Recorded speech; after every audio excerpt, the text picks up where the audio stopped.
Hey, what is up, guys? How's it going? This is Fergie here, back with Frosty, Hey, what's up, guys? and we come together here today to give you guys our first dual commentary. We're going to talk about a couple things, give you guys some tips, some pointers, and some things you need to change about your playstyle and the classes you make, etc. in this game to further improve how you're going to play, get you some better gameplays, raise your KD, etc. A note on the gameplay real quick. This is my fourth K.E.M strike here on Whiteout. I had a bit of a dry streak, but I finally got this one. And I'm not going to make any claims about it being the world's fastest because it is pretty damn slow.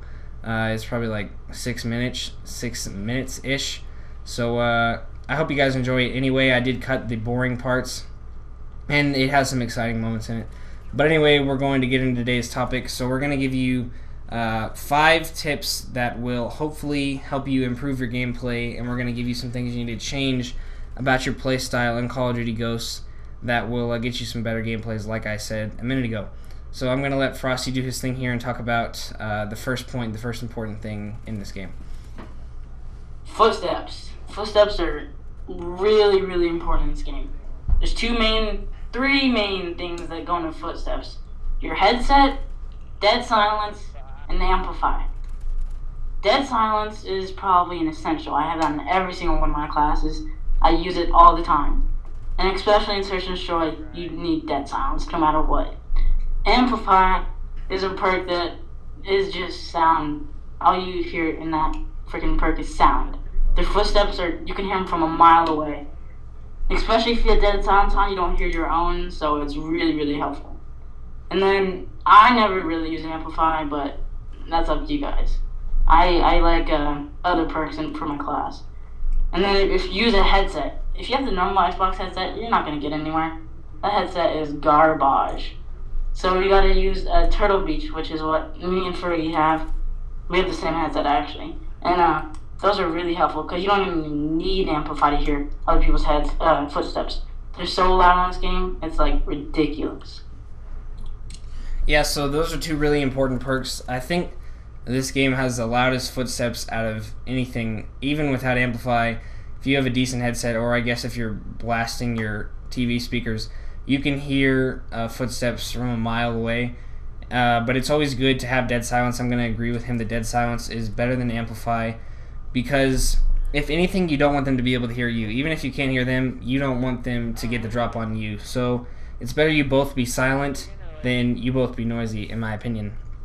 So the second important thing is the fact that there's very low health in this game. When you play, you can be killed in 2 or 3 bullets by a few weapons like the MSBS, which hopefully will get a nerf here sometime soon. But the health is the lowest that it has been in any Call of Duty. So if somebody shoots you first, you're not going to win the gunfight.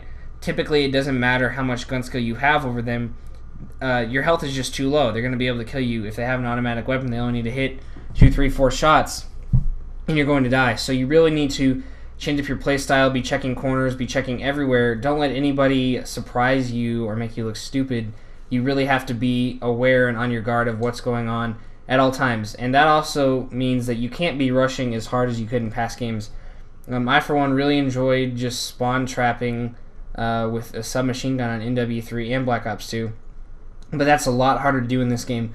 Number 1, because of the bigger maps, and number 2, because of the low health. You really can't do it, so you kind of want to stay back like you see me doing here in this video and kind of wait for them to run at you, but still be fairly close to their spawn. So I'll let Frosty add on to the part about the maps. These maps are huge in this game. Maps are so big it's ridiculous. Probably like 4 times the size of Rust, if you can remember from MW3. That's a normal map. That's like a small map in this game. Your playstyle is going to have to change with big maps. Big maps, a lot of people are going to camp, sit in corners, wait for you to walk by them, go in windows with snipers, thermal, and look at you. So you're going to need to change up your playstyle. You need to outskirts of the maps on big maps are really helpful. If you go on the outskirts, you pretty much not going to see anyone unless someone's just sitting in the corner waiting for someone to come by. And you don't really want to rush up the dead middle because everyone's looking there. Especially in domination, if there's B flag, everyone's looking there. So you're going to have to change up your playstyle and sort of your class, because your class has a big impact on your playstyle.